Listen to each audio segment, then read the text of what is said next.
आज का वचन। पहला पाठ कुरिन्थियों के नाम संत पौलुस का पहला पत्र, अध्याय 8 पद संख्या 1 से 7, 11 से 13। अब देवताओं को अर्पित मांस के विषय में हम सबों को ज्ञान प्राप्त है। यह मानी हुई बात है, किंतु ज्ञान घमंडी बनाता है, जबकि प्रेम निर्माण करता है। यदि कोई समझता है कि वह कुछ जानता है, तो वह अब तक यह नहीं जानता कि किस प्रकार जानना चाहिए। किंतु यदि कोई ईश्वर को प्यार करता है, तो यह ईश्वर द्वारा अपनाया गया है। देवताओं को अर्पित मांस खाने के विषय में हम जानते हैं कि विश्व भर में वास्तव में किसी देवी देवता का अस्तित्व नहीं है। एकमात्र ईश्वर के अतिरिक्त कोई और ईश्वर नहीं है।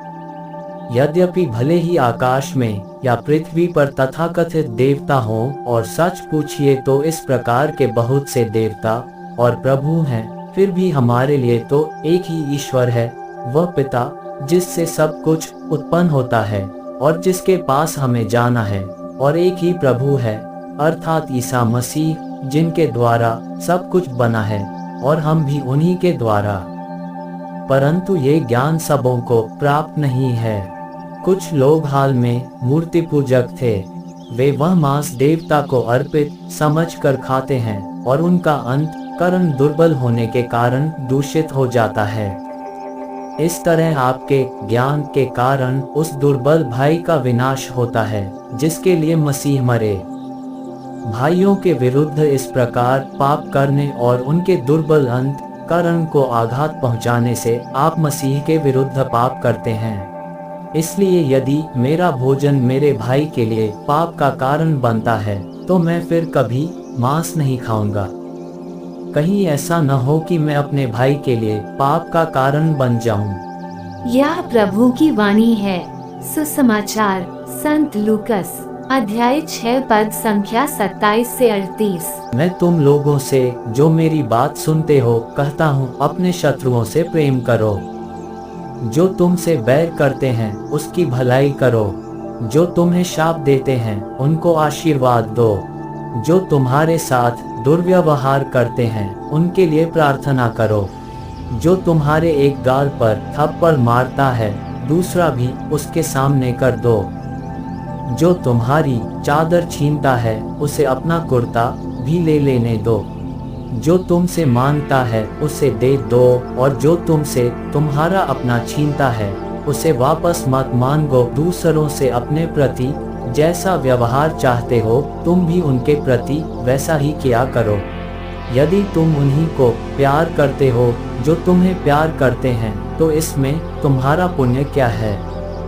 पापी भी अपने प्रेम करने वालों से प्रेम करते हैं।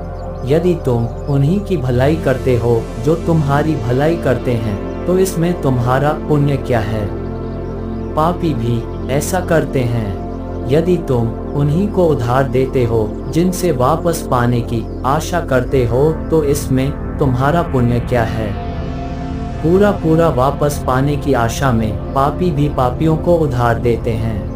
परंतु अपने शत्रुओं से प्रेम करो, उनकी भलाई करो, और वापस पाने की आशा न रखकर उधार दो। तभी तुम्हारा पुरस्कार महान होगा और तुम सर्वोच्च प्रभु के पुत्र बन जाओगे, क्योंकि वह भी कृतज्ञों और दुष्टों पर दया करता है। अपने स्वर्गिक पिता जैसे दयालु बनो। दोष न लगाओ और तुम पर भी दोष नहीं लगाया जाएगा। किसी के विरुद्ध भी निर्णय न दो और तुम्हारे विरुद्ध भी निर्णय नहीं दिया जाएगा। क्षमा करो और तुम्हें भी क्षमा मिल जाएगी। दो और तुम्हें भी दिया जाएगा।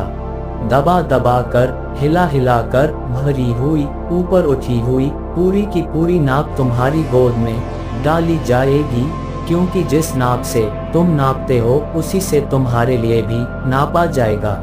यह प्रभु का पवित्र सुसमाचार है। आमीन। आज का चिंतन। आज यीशु ख्रीस्त हमें अपने प्रेम के दायरे को बढ़ाकर उसे अपने शत्रुओं को देने की आज्ञा देते हैं। क्या अपने शत्रुओं से प्यार किया जा सकता है? यदि ख्रीस्त के प्रेम से प्रेरित हो, तो हम अवश्य ही दूसरों को प्रेम कर सकते हैं, क्योंकि यीशु ख्रीस्त ने हम पापियों को अपने दुख भोग, मरण और पुनरुत्थान द्वारा अपना प्रेम प्रदर्शित किया है। पवित्र आत्मा के रूप में यीशु ख्रीस्त का प्रेम हमें दूसरों को प्रेम करने के काबिल बनाता है। उनके प्रेम के बिना हम अपने शत्रुओं से प्रेम नहीं कर सकते। यीशु ख्रीस्त हमें अनंत पुरस्कार का वादा करते हैं और वो है ईश्वर का प्रेम और सानिध्य में उसकी संतान बनना, जो संसार के पुरस्कारों से बढ़कर है। क्योंकि इस संसार के लोग तो यही इस धरा पर सम्मानित होना चाहते हैं, परंतु हम अनंत जीवन की खोज करते हैं। जब जब हम अपने शत्रुओं को प्रेम करते हैं, तब तब हम ईश्वर की आशीष और क्षमा की अनुभूति उन्हें प्रदान करते हैं और इस तरह हम प्रभु के प्रेरिताई कार्य में भाग लेते हैं। आमीन।